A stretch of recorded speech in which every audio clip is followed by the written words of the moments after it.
एक बार एक बहुत बड़ा नेता एक साधु के छोटे से आश्रम में गया।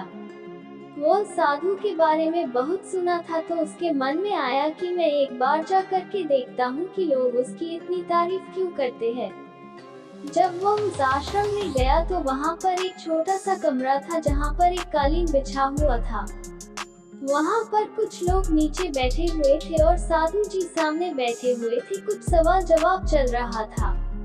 वो नेता उस आश्रम में आया और उस नेता के साथ में 4 बॉडीगार्ड भी थे और उसकी यह आदत थी कि जहाँ पर भी वह जाता था लोग अपनी जगह से खड़े हो जाते थे और उसकी तरफ देखते थे, हाथ जोड़ते थे और सर झुकाते थे। लेकिन यहाँ पर ऐसा कुछ भी नहीं हुआ। साधु व्यस्त होने के कारण उसकी तरफ देखा तक नहीं। तभी नेता को लगा कि यह मेरी बेइज्जती है और वह इस बात से गुस्सा हो गया। नेता ने थोड़ा गुस्से से साधु की बात को बीच में काटते हुए कहा कि मैं आपसे कुछ कहना चाहता हूँ। साधु ने उसकी तरफ देखा और बोला, आप थोड़ी देर रुकिए, पहले मैं इनके सवाल का जवाब दे दूँ, उसके बाद मैं आपसे बात करता हूँ। तब तक आप अगर चाहे तो आप बैठ सकते हैं। बस साधु का इतना कहने की ही देरी थी। नेता का चेहरा गुस्से से लाल हो गया और फिर उसने अपना सारा गुस्सा उस साधु पर निकाल दिया। अभी तक वह नेता बहुत तमीज से आप कह कर के बात कर रहा था, लेकिन अब वह तू तड़ाक पर उतर आया। नेता ने उस साधु को कहा, तुझे पता भी है मैं कौन हूँ और तू किससे बात कर रहा है? साधु ने उसकी तरफ देखा और कहा, मुझे इससे कोई फर्क नहीं पड़ता है कि आप कौन हैं, लेकिन आप जो कोई भी है, अगर आप चाहते हैं कि मैं आपके सवाल का जवाब दूं या आपसे बात करूं तो आपको कुछ देर रुकना होगा। और साधु की यह कहते हैं नेता गुस्से से पागल हो गया और वही सबके सामने चीखने चिल्लाने लग गया, अब मैं तुझे तेरी असली औकात दिखाऊंगा। तूने मुझसे पंगा ले करके ठीक नहीं किया। तुझे पता भी है मैं तेरे बारे में क्या सोचता हूँ। साधु ने फिर से नेता की तरफ देखा और बड़े ही प्रेम से कहा कि मुझे इससे कोई फर्क नहीं पड़ता कि आप मेरे बारे में क्या सोचते हैं। आप जो चाहे वह मेरे बारे में सोच सकते हैं। फिर नेता ने उससे कहा कि तू चाहे सुनना चाहता है या नहीं, लेकिन मैं तुझे यही सबके सामने बताऊंगा कि मैं तेरे बारे में क्या सोचता हूँ। तू कोई साधु नहीं है, तू एक बहुत ही घटिया इंसान है, तू एक ढोंगी है, पाखंडी है और यहाँ पर जितने भी लोग बैठे हैं उन सबको बेवकूफ बना रहा है। तेरा बस एक ही मकसद है, इन लोगों की जेब में जितना भी पैसा है वह सब तेरे पास में आ जाए। तू अपने फायदे के लिए इन लोगों का इस्तेमाल कर रहा है और अब मैं तुझे नहीं छोड़ने वाला हूँ। पूरी दुनिया के सामने तेरा पर्दाफाश करके रहूंगा। लेकिन उसके इतना बोलने के बाद भी हल्की सी मुस्कान उस साधु के चेहरे पर बनी ही रही।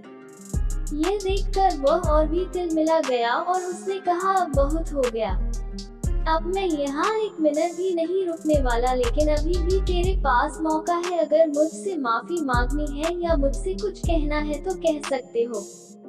इतना सब होने के बाद भी साधु के चेहरे पर एक मुस्कान थी और वह बिल्कुल शांत था। और फिर उन्होंने अपनी आंखें बंद करी और फिर साधु ने अपनी आंखें खोली, हाथ जोड़े और कहा कि मुझे आपसे कोई गिला शिकवा नहीं है। आपके लिए मेरे मन में कोई भी गलत ख्याल नहीं है। जो भी मेरे बारे में आपने कहा वह आपकी अपनी सोच थी, तो मुझे आप में कोई भी बुराई नजर नहीं आती है। मुझे आप बहुत ही भले इंसान लग रहे हैं। और साधु के इतना कहते ही नेताजी का दिमाग 7वें आसमान पर पहुंच गया। उसके चेहरे पर एक अजीब सी खुशी थी, क्योंकि उस साधु ने वही कहा जो बाकी सब लोग उस नेता को कहते हैं। और वह खुशी खुशी उस आश्रम से अपने घर की तरफ चला गया और जाकर के अपने पिताजी के साथ में बैठ गया।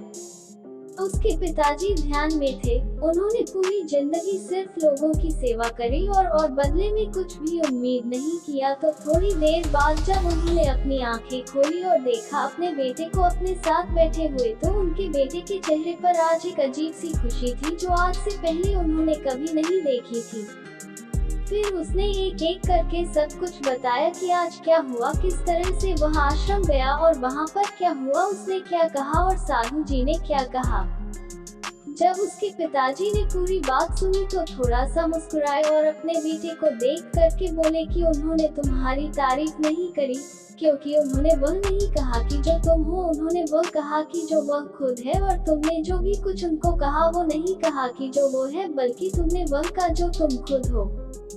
यही बात वेदों में भी कही गई है, यथा दृष्टि तथा सृष्टि। यह दुनिया तुम्हें वैसी नहीं दिखती जैसी यह दुनिया है, यह दुनिया वैसी दिखती है तुम्हें जैसे तुम खुद हो। जिसकी नजर जैसी है उसके लिए यह दुनिया वैसी ही है। तो अगर तुम अपनी दुनिया को बदलना चाहते हो तो उसका सिर्फ एक तरीका है, अपनी नजर को बदलो। आशा करती हूँ कि यह कहानी आप लोगों को पसंद आई होगी। पसंद आई है तो कमेंट में जरूर बताएं। चैनल पर नए हैं तो चैनल को लाइक, शेयर, सब्सक्राइब करना ना भूलें।